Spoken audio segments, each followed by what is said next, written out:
Hey, everybody, welcome. I am very excited for this interview today because we're getting to talk to one of my very favorite students from the February 2022 bar exams. Brooke, hello, welcome, and congratulations. You have such an amazing story to tell, but let's start with the really good news. What just happened for you? I was able to finally pass the February 2022 bar exam by, I think, a pretty good jump. I Yeah, think what were I got a 285. 285? And this is not the first time you've taken the exam, is it? Oh, this is actually the fourth time I've taken the. Okay. And what was your score the last time you took it? So just want to give people a sense of how much you jumped to the 285. 257. Wow. What an incredible jump. Gosh, what did that feel like when you got the results this week? I don't know. I'd love to say, and I emailed this to you before, but I'd love to say that I jumped for joy and then I did all these really cool things. But it was just, I don't know, a really sobering moment because I know for anybody else that's really struggled with the bar exam, it's you just embrace yourself for the fear and to see that it was high enough and that it was high enough by a lot. It's just, for me, it was a very silent, calm, and proud. I love that word proud. You and I worked closely, and we're going to talk about some of the tools and things that you did. But I want to just express that the score that you got, the 285, would allow you to practice anywhere in the United States based on that score alone. Definitely. I technically can't transfer the score, but to me, I don't even care because I could go. I know that I could do it again. And I now know that, I have what it takes to do whatever I want, wherever I want. Like the world just became my oyster. So that's a big. Yeah, it is a big deal. And I want to just back up and let's go back to when you and I first met. You had taken the exam, failed 3 times. You were pretty discouraged and pretty down on yourself. You want to talk a little bit about your mindset after you'd gotten that third result and you weren't successful? It's the same rerun that you've had on the other ones. So the first time you fail it, you're stunned. You're almost like, but I studied. I don't understand. And I worked really hard. How could I possibly not have made it? And so, of course, your brain starts gap filling and starts saying, oh, it must be because I'm stupid and no one wants to tell me. They're too bashful. And so, in order to curb that, now all of a sudden you start thinking, well, maybe if I just try harder, maybe if I just study more and just hit it with much more, which I have a lot of, then I'll get it again. And then when you don't again, then you're really perplexed. Then at that point, you almost sit down and say with the third time, at this point, you don't know. When people would ask like, man, what do you think it is? I'm like, if I knew, I would not be here. So that third time, it was, you've got to be kidding me. How could this be possible? At the same time, you're saying, well, should have seen it coming. Like all those, yeah, your brain's just reeling with frustration. I think that's a good way to put it. The frustration that you felt when you and I first talked and the lack of self-confidence at that point, you were pretty devastated. And we talked about getting involved in our course and taking a different approach to the exam. Was it encouraging to you or was it frightening? This thought you were going to approach this exam at the beginning of your study in a very different way than what you'd done before. I had definitely been practicing kind of the self-help mind shift practices, I guess you could say. I had absolutely 100% been using mindfulness in my life. But the thing that's really nice about being involved in this program is that it allows you to see your own blind spots. So to me, I knew I had found my crowd because I knew that there were people involved that were saying, like, no, you need to shift your frame of mind. And that actually was what partially drew me in. So to me, I was actually very comfortable with that, but it's never fun to have someone point out this is where you're blind and you have to stop believing that you can't do this. Like you just have to cold turkey stop. You just have to stop being so hard on yourself. Like that doesn't work. And with kindness, you need to knock it off. Like you just need to stop it. Just quit it. It doesn't work. Or you've tried it before, put it down. Try something Yeah. different. And you signed up for what we call our Basic Plus course to talk about your writing and your work. But we also talked about mindset, didn't we? And about that mental approach that you take. And I'll just Be honest, there were a few of those calls that ended in tears. Definitely. I mean, I think it was like the second one, which is embarrassing because you're like, I don't know this person super well yet. I'm bawling because it's just anybody who would be listening to this that has failed the bar exam multiple times, they will know that by the time you are at that point where you've failed it so many times and someone gives you feedback, that yet it feeds into that idea that you're not enough, that you failed it, that you stink, all these things, even just the most minor pushback, I just absolutely crumble, which is okay. That's okay. That's part of the process. Let yourself crumble and then you build yourself back up. And then someone will poke at something else and then you crumble, and then you'll build yourself back up. That's the process. Yeah, and that's really what kept happening, and you kept building up and up, but I kept pushing you harder and harder. And along the way, what started to happen is you began to find your voice. You began to realize that, in fact, you had the ability and you had the smarts, and there was never a question about your work ethic, but that you really had the capacity given a different approach. And we're going to talk about some of the tools that you used in a minute here, but I want people to just get a sense that there was a personal transformation that happened along the way. Is that fair to say? Fair to say. And the person that I talked to right before the exam was very different than the person that I spoke with months before. You were confident, you had worked hard, you felt like you were ready for the test. It's funny because for anybody who has anxiety or anybody who gets their natural response when things get hard is to tighten up, right? That's just their knee-jerk reaction. You're going to have to do the very opposite, which is so uncomfortable. It is so uncomfortable to try to be in this place. That 2 weeks before the exam is probably when I was actually the most calm. I was like, oh no, I've got this thing in the bag. It's going to be okay. And even if there are moments of panic where you're like, oh, I'm not even going to feed that. Like, no, even if I don't make it, I am walking into this thing cool as a cucumber. Not going to do it. I need to stay calm. And it made me really realize that a huge variable for me was keeping that anxiety in check. And I think that's where a lot of where I derailed before. There were definitely some moments where I recognize like, oh, I did not learn this in my big box programs. Like I have never heard of this before, this like legal concept.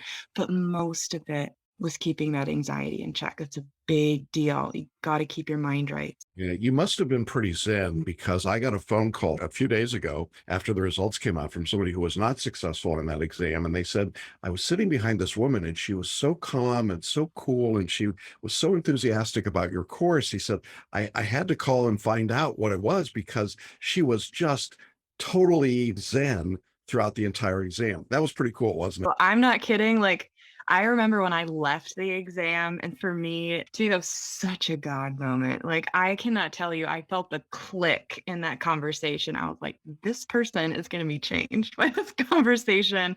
And I could tell that he was so worked up and that he was just in the exact same place I was in my prior exam, where you're so tight and you're so worried. And I knew that I was like, if he does not learn to calm, he's never going to make it. And so I really hope he uses the program. And I know exactly, I hope he watches this video, honestly. Like, dude, you're so going to make it. You're going to be great. Follow the program and learn to relax. And you're just going to cruise right through this thing. Yeah, I hope so too. I think that the really cool part was that you were just noticeably not only different because someone that never met you before, but you were just so calm and so cool.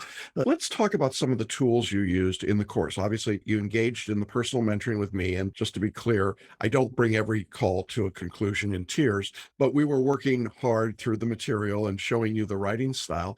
This writing style that we teach is very different than what you had used before, correct? Very true. Yeah, it's very different. And it just keeps, like I said, the buzz. I have a big anxiety buzz that happens when you're in tense moments that I knew what they were asking for. I knew how to try to write it out. And then I read what I wrote and it was a chaos. So the system that you have just keeps it so organized that even as while you're working through your buzz, it keeps you organized. It keeps you succinct and like, no, we have a plan, we have the tool, go to the tool. And it's just really, it's great. That was probably the biggest that I would have paid $10,000 for that.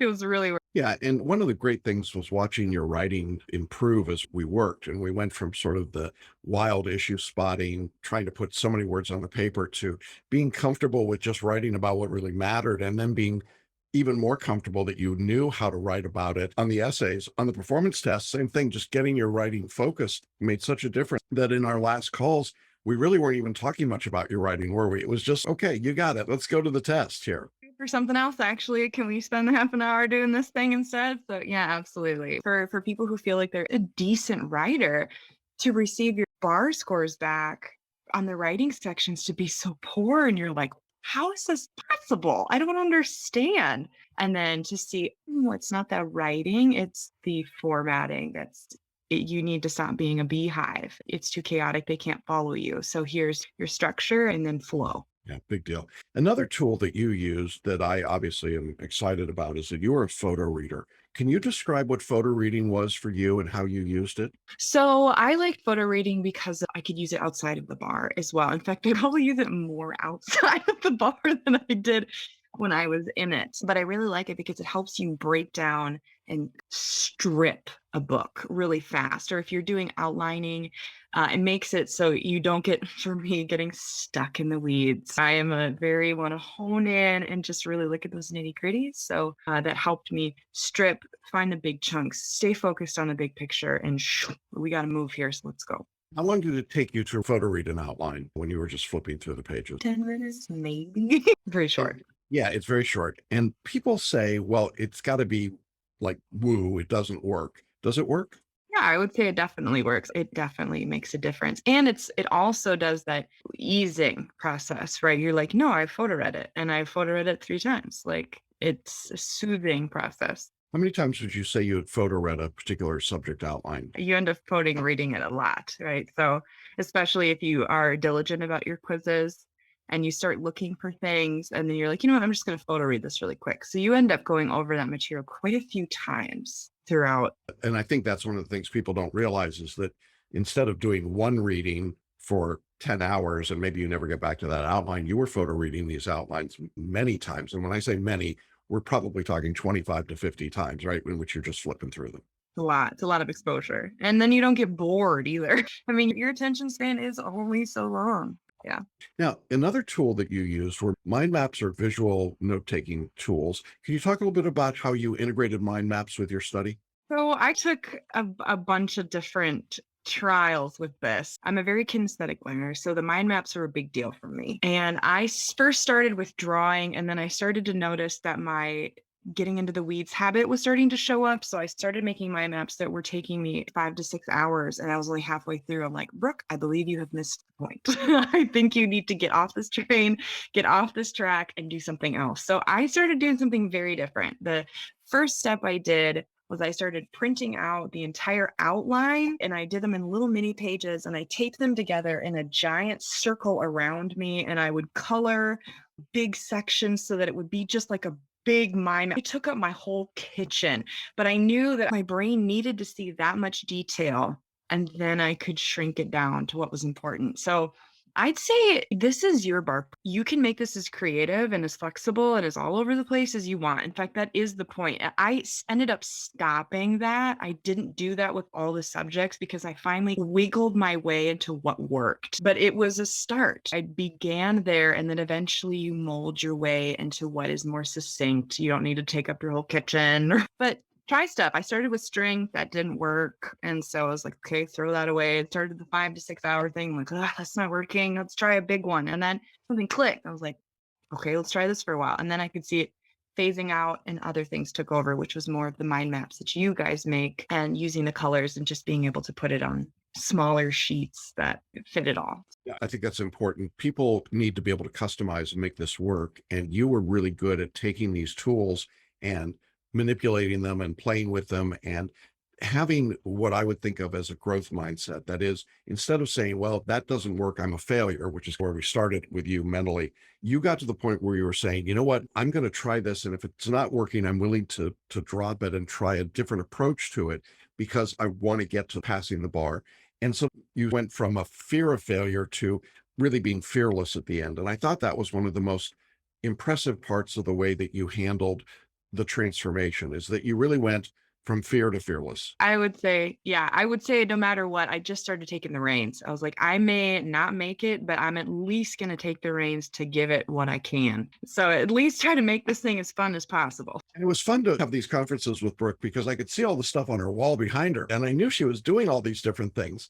And it was like, okay, just, let it roll because you are the kind of person I think that would go down the rabbit hole. You could get lost in the weeds and get in too much. And then you started to be able to get the bigger picture and pull away from that and trust that at a deep level between the photo reading, the mind maps, the work that you had done, that you knew this material really intuitively instead of grinding through it, right? Yeah, definitely true. I would say that grind mentality also, I had to start taking that off too, because that is my natural inclination is to just when things get hard, dig them toes in as hard as you can. And I had to pull off of that. If I found myself in the morning, and I was quite diligent, I mean, I was getting up at 4 o'clock in the morning every day to study. But if I found myself just not clicking, right? I mean, there are days where you're just not, it's just not there. Just let it not be there. It's just okay. You don't have to whip yourself into shape. It'll come. This is a long process, girl. So, yeah. Yeah. I'm so proud of you. You've just learned so much and you've got it together. I want to talk about the multi-state because that had also been challenging for you in the past. You raised your multi-state score to a pretty impressive number there. We teach a method called selective intuition using the photo reading and the work that you've done. Can you talk a little bit about how you employed that in the multi-state part of the exam?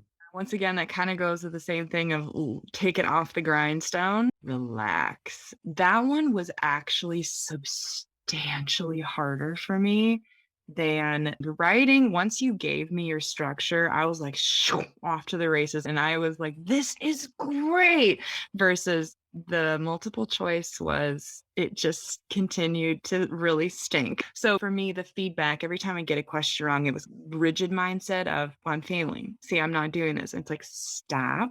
It's an opportunity to grow. That's all it is. It's just, right. And I had to start physically saying that out loud to myself, like, nope, opportunity to grow. All we're going to do, we're honing our intuition. As you said, it's all we are doing. That's all we are doing over and over again. I'd be talking to myself. I'd be talking to my dog. Look at an opportunity to grow, Django. Isn't that exciting? So yeah, I'd say that one was much harder because it's that anxiety provoking and it's instant feedback. It's instant feedback of, nope, you got it wrong. Versus essays are much more flexible and fluid and they're not so blunt versus multi-state, you got it right or you got it wrong. So that one was much harder, but it's the same thing as the photo reading. You have to lean back and just relax. All the times for anybody who struggles with anxiety, that is the time to really hone yourself and really watch that anxiety and just like, nope. I don't care if you listen to spa music while you're doing them to just keep yourself calm because losing faith is where you'll get derailed. You have to keep that going. So that selective intuition will come, but it doesn't come overnight. And you're going to get It takes some practice for sure, but you were diligent about that and you practiced and you did it. There are lots of people that are in similar circumstances to yours, Brooke, previously, where they've taken the exam, they've worked hard, they've failed, and you've talked about where you were. What would you say to those people today as they're getting results and they're looking and they're seeing the same result? The first thing I would say, and this is a really important step that people skip, is number one, you need to allow yourself to grieve. It is a very heartbreaking process. This is a life altering yes or no that you just received, and you need to allow yourself to be sad. I don't want you to think about future plans and what you're going to do and how you're going to slow down there, turkey. Like, you need to grieve here because that's a big deal, especially if you've received it more than once. So grieve, number one. Number two, don't be too hard on yourself. If there's some blind spot that you're missing, you have absolutely everything that you need to do to get past this. You're smart enough. You made it through 3 years of law school. Like, you're a very smart person and you can do this. And number three, you gotta relax. It's the last thing you want to do when you've watched yourself suffer and fail. And for those of us who are just really uptight and just want to see that result so bad, I would say learn to cool it. It's the last thing you want to do. It doesn't feel good, but you got to do it. And then it will come. You have to trust that it will come. It will come. What would you tell people about studying with Celebration Bar Review? I would say it's one of the best programs because it's particular to you. And I would say Jackson is your greatest asset because he can see what you can't. And that's why you're here, is because you can't see where your blind spots are. That's part of being human. You just can't see it. Having somebody personal tell you, like, nah, man, your writing is not very good, right? It's hard to hear, but that's how you're going to progress. So I'd say Celebration Board Review is number one. It focuses on that positivity, it keeps that good upper mindset going. It's good to have somebody who's grounding. Like, even if I only knew that I were going to talk for like another month, it's still somebody in space cares about my score. And that's a big deal. That will ground you very quickly. And just having a community available, that's also really nice. Having the Wednesday conversations where you can ask questions, and it's just nice to have people help anchor you in an extremely difficult time. So I would recommend it, and have recommended to anybody who's struggling, particularly those who have experienced the devastation of a failure. It's a big deal. As I said, I am extremely proud of you, Brooke. You have such a great future ahead of you. You are so bright and talented. And once we helped you see the way to just lean into that natural ability, this result was not a surprise. You remember I told you going in you were going to pass, right? Yeah. Sure. And I know that when those results came out, it was probably more relief than anything, but it wasn't a surprise to you, was it? I mean, there's always that, like, oh God, and I'm gonna go like, nope, not gonna do it. Even if it is, I'm gonna take it in stride, and Jackson and I will going to be closer friends. That's right. I so much appreciate you sharing your story and your insights. I know it's going to motivate and encourage a lot of people who are at that point of discouragement. And I just want to say that you demonstrated that when someone follows what we ask them to do, when they throw themselves into it and they modify it and make it work for their own particular circumstances, these kinds of results happen. And they're not anomalies. They're not one-offs. They really are the result that people can get.